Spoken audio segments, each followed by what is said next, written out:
These are all personal stories against the wall. And what's interesting here is that some of these are actually holograms. So most of them aren't, but every so often you'll see one just start moving around and talking to you. So it's kind of weird, but it's very cool. So for example, this is one right here. You wouldn't know it in this moment. There she goes. Hey, hey. There she is, moving around. But for example, he is not a hologram.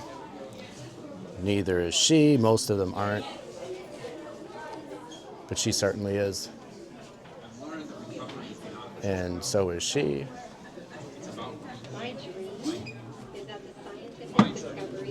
Interesting, as soon as we walk away, she starts talking. There's no one in front of her. Or here's another one. There she goes. And someone just pointed out to me that some of these actually open up. And there's more inside. It's about reclaiming life. And they have their story on the back. My journey from prison to a PhD is a testament to the power of education. My American dream is where everyone has access to safe, clean water, and kids know that they can make a music is so humbling because to learn how to be great at it, you first have to be very bad at it. And you have to do it out loud where everybody can hear. You're asking people who are exploring music making to be incredibly brave. And in a time when the world is very much inward, be bold and own their learning process out loud.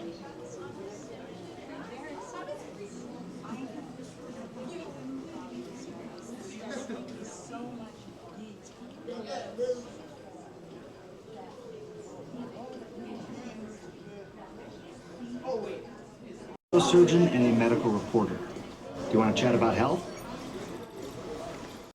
So you have to press these really fast, otherwise they just disappear. Great. Thanks, Looking forward Sanjay. to it. So, we can talk about health, my work, or whatever you'd like. If you need help thinking of something, just try one of these. All right, we gotta be quick. What is your American dream? I think my American dream is to, in some way, leave the world a little bit better than I found it. It's as simple as that. But it really motivates me in all these different aspects of my life. Trying to go out there, improve people's lives, improve the environment around you, just improve the world in some small way. It'll make the world better, and it also makes your happiness increase as well. That's my American dream. Yep, that's an excellent response. Which is harder, surgery or journalism? Oh, come on. Well, thanks for the question. All right. But if you're trying to learn more about me, try one of these. Oh no. See, told you have to be really fast. Which is harder, surgery or journalism? All right, we got it. So when I think about which is harder, surgery or journalism, the thing I realize is that with surgery, obviously the stakes are really high. You're holding someone's life in your hands. There's these intense moments of real focus and concentration. With journalism, it's kind of more part of your life. You're always sort of working, you're always thinking, you're always asking questions and hopefully getting answers. So surgery is definitely harder, but journalism ranks up there as well.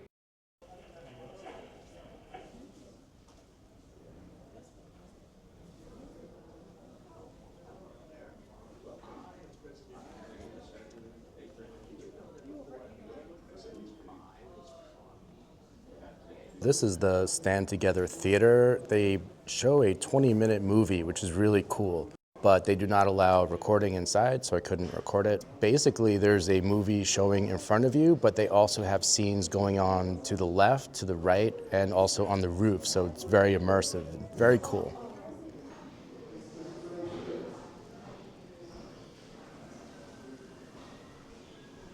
And now we're in the gift shop.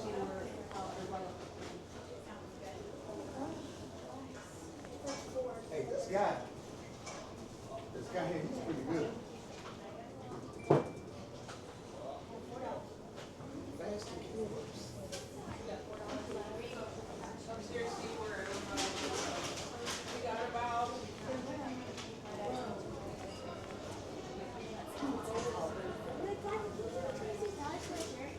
Be brave.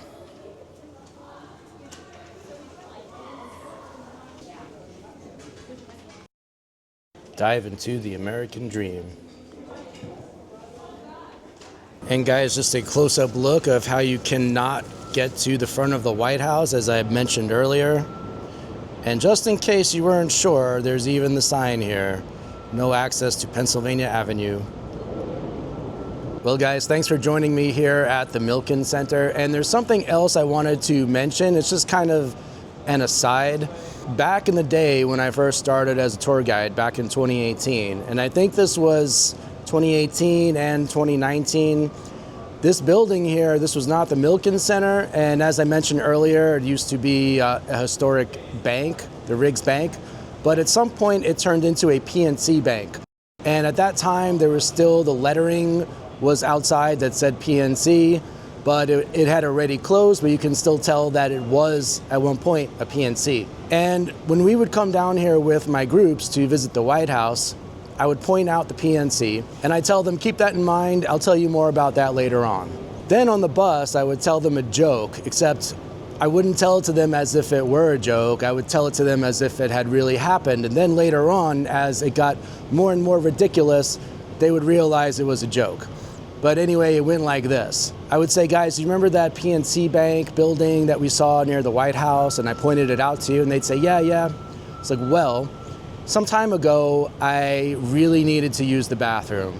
And I went in there and I said, please, can I use your bathroom? Because really in this White House area, there are no public bathrooms. It's tough. There are 35 bathrooms inside the White House. Outside on the street, it's not so easy to find a bathroom. So I said, I went in here because I needed to use the bathroom. And they told me, well, our bathroom is only for employees. And I said, but please, I really gotta go. And they said, all right, well, we'll have our security guard walk you around to the bathroom. So the guard walked me to the bathroom and I went inside and I started using the bathroom. And I noticed that there was a mirror in front of me, a mirror to my left, a mirror to my right, a mirror behind me, a mirror on the ceiling, and a mirror on the floor. So when I came back out, I said to the security guard, what's the deal with all the mirrors in there? And he said, sir, don't you know where you are? And I said, what do you mean? And he said, we're at a PNC bank. Get it? PNC Bank. So that joke was always a hit. Everybody loved it. But after a while, I kind of got tired of telling it and I just kind of completely stopped. And then this last trip I did, there was a chaperone on this trip that I had worked with about a year and a half ago. And because this school used to go in the spring and now they've moved it to the fall, so their trip was actually more like a year and a half later. And he said, did you tell them the PNC joke? Because the school has 2 buses and he was on the other bus for this trip. And I told him, no, I actually had stopped telling that because I kind of got tired of it. He's like, oh, you got to tell them. And then I remembered the Milken Center was on our itinerary, so we were actually coming to this building. Of course, there's no way to know that this was once a PNC bank now, because that's gone now, but it was. So I went and I brought it back to life and I told it, and it went down well as it always did. So anyway, I just wanted to share that with you. And this group, where they're from an area near Boston, a bit outside of Boston, and they were not familiar with PNC Bank. Apparently they don't have them up there. So I had to tell them that this is a chain of banks. But anyway, just wanted to share that with you at the end. I mean, how could I not, since we're back at the scene of the crime? But guys, again, thanks for joining me here, and we will see you in the next one. And this is Vigoroso, off to the next cool spot. Take care, guys.